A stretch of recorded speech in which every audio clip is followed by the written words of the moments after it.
Welkom dames en here. Ons het so 'n bietjie iets anders vandag gedoen of na ons markberig vandag. Met ons besluit ons gaan so dalk 'n koper of twee begin inkry. En ons het vandag vir Wimpie Miller van TNU. Welkom Wimpie.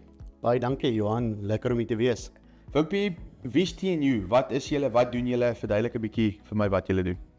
Johan, ja, in 1999 het Mr. Wen in China, in die Free Trade Zone in Zhangjiagang, het hy 'n verwerkingsaanleg geopen. Hulle hanteer basies 25 miljoen kilogram per jaar wat deur die aanleg hardloop. Om jou idee te gee, dit gee vir jou plus minus so 260 na 280.000 bale wat deur die masjinerie gaan, so dit is 'n redelike klompie bale. En in 2017 het die behoefte ontstaan dat Suid-Afrika, meneer Wen wil 'n tak in Suid-Afrika oopmaak en ons het die geleentheid gesien en sy behoefte was basies gewees om te konsentreer op die non-mules status van Suid-Afrika en natuurlik die RWS gedeelte. So ons het 4 lande waaruit ons wol koop, Suid-Afrika natuurlik, Australië is die grootste, dan Nieu-Seeland en dan uit Suid-Amerika koop ons ook wol. So ja, dit is 'n redelike groot aanleg. Die masjinerie moet basies elke dag gevoed raak, so is 'n redelike groot proses wat waardeur ons gaan. So ons verwerk die wol, ons was hom en ons kam hom. Okay, so ons verstaan nou 'n bietjie die agtergrond van TNU. Nou die boer het sy wol kom aflaai, dit is deur die OEM-proses, dit gaan nou bokse toe.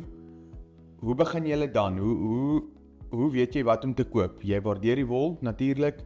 Hoe weet jy wat om te koop?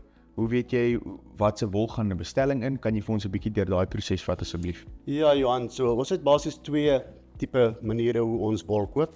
Die eerste manier is op 'n indent basis waar jy 'n order kry.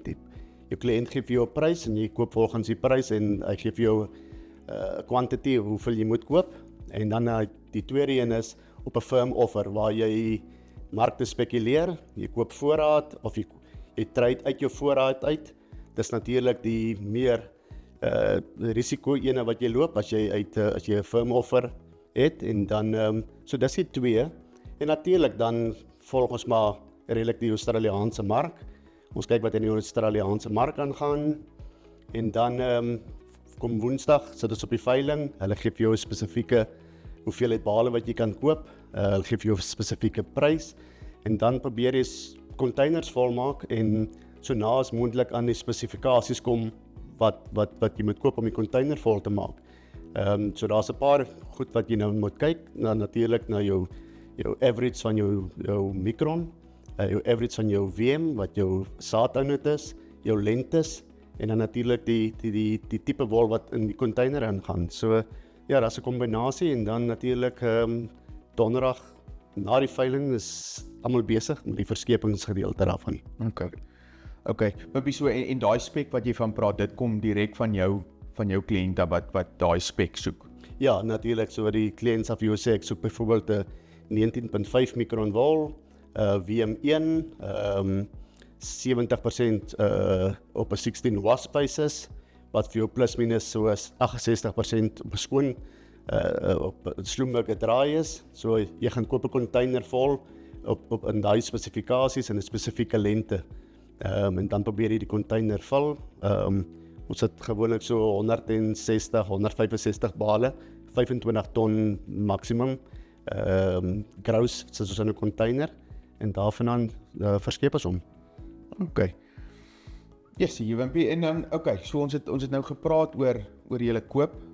Die huidige mark, wat het jy die afgelope 4, 5, 6 veilings? Ek weet ons praat altyd van die dollar en die Aussie dollar en die rand.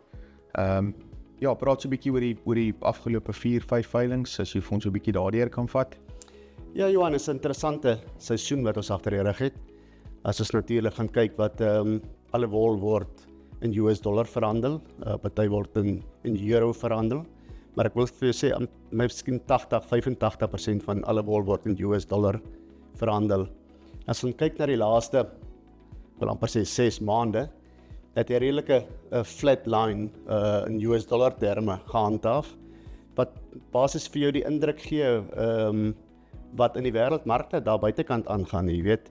So ons kyk na wisselkoerse, jy weet op 'n spesifieke dag, as ons kyk na gister, het ons begin op die wisselkoers rand, dollar was op 18.60 gewees en het op 'n stadium na die veiling gedraai op 18.90. So jy weet, dit is 'n redelike groot fluktuasie binne in die rand dollar. So dit maak dit vir ons baie moeilik.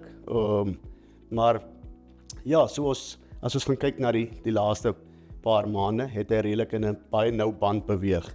En dit sê basies vir ons dat daar nie baie verbruikersvertroue op hierdie stadium in die mark is nie.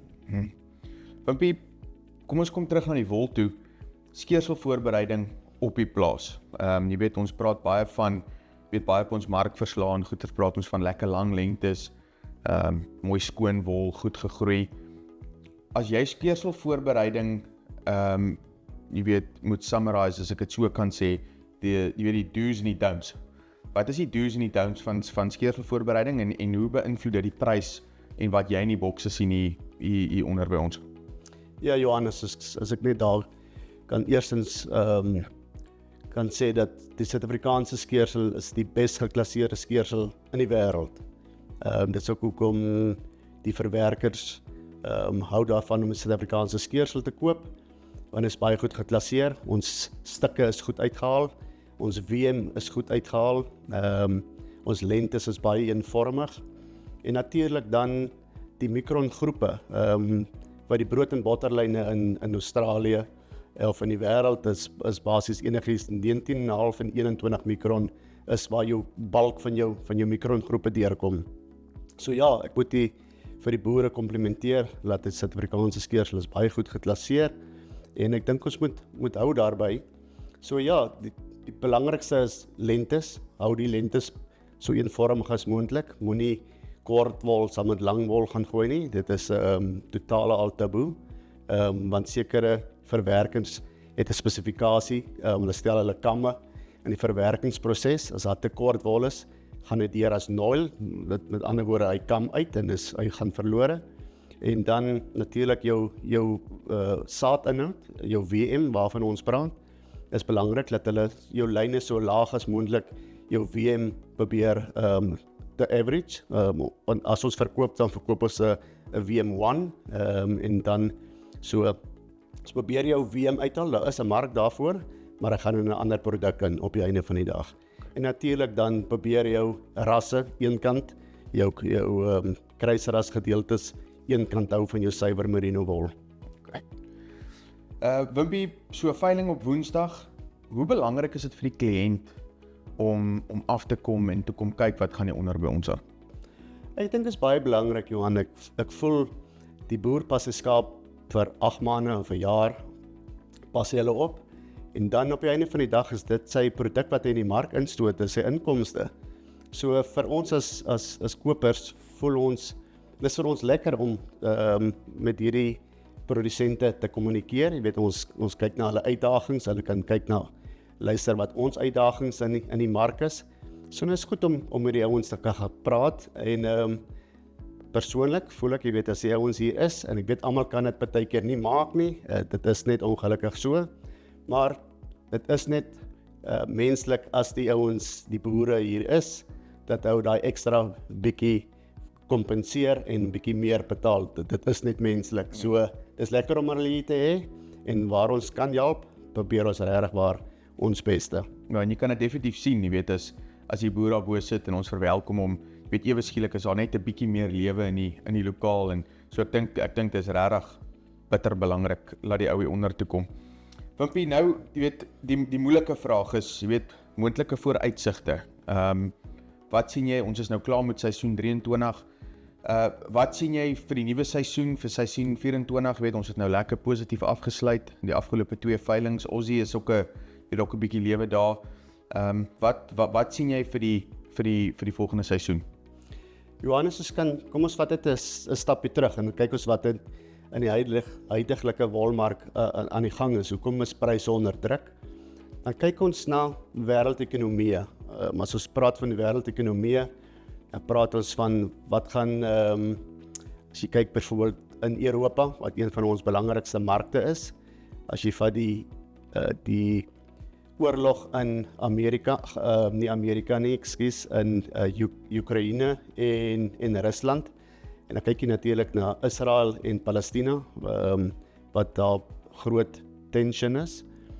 Dit plaas natuurlik druk op wêreldmarkte en goed. En dan rentekoerse natuurlik, en inflasie is die hoogste in 15 jaar. So dit plaas natuurlik 'n demper op die verbruiker daar buitekant wat ons die produkte moet koop. En so ja, maar positief. Kom ons kyk na die positiewe gedeelte daarvan. As ons kyk na die laaste veiling of 2, het jy gesien daar's 'n bietjie lewe in die Australiese wolmark wat ons ook basies maar navolg. As ons kyk na futures wat op hierdie stadium aangebied raak, is daar 'n redelike premie op hierdie stadium. So ek dink ons het die draaipunt bereik. En dit is nie lekker gewees nie, nie 'n lekker seisoen gewees nie, maar ek dink ons is besig om 'n opwaartse kurwe te hê. Ek glo nie persoonlik dat ons groot spronge gaan spring nie. Ek dink dit gaan basies klein sprongetjies wees, maar ek dink enige positiewe is altyd beter. So ek glo tog ons het die draaipunt bereik en ek dink vorentoe kan ons dalk 'n positiewe mark ervaar. Dan nog iets as ons kyk na NATO, die Europese weermag het 'n groterige order geplaas, wat hulle 100% wolprodukte gaan hê in hulle uniforms, wat natuurlik baie positief is vir ons vorentoe vir die wolmark. En dan dan dink ek kyk almal uit op hierdie stadium wat Suid-Afrika met die regering wat gaan vorentoe gebeur nou hier in die volgende week of 2 sal ons almal redelik duidelikheid het.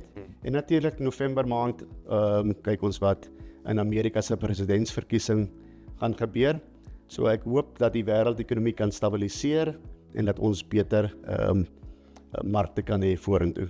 Of ek dink ek en die luisteraars of die kykers hoop ook so. Maar ja, baie dankie. Jy weet ek dink dis lekker positief. Ek dink dit is lekker om 'n bietjie die koperskant ook te hoor. So gerus nou lekker. Ons afseisoen. So ons eerste veiling is nou die 21ste Augustus vir die nuwe seisoen. So ons sal julle weer sien. Baie dankie. Thanks Rumpie. Baie dankie.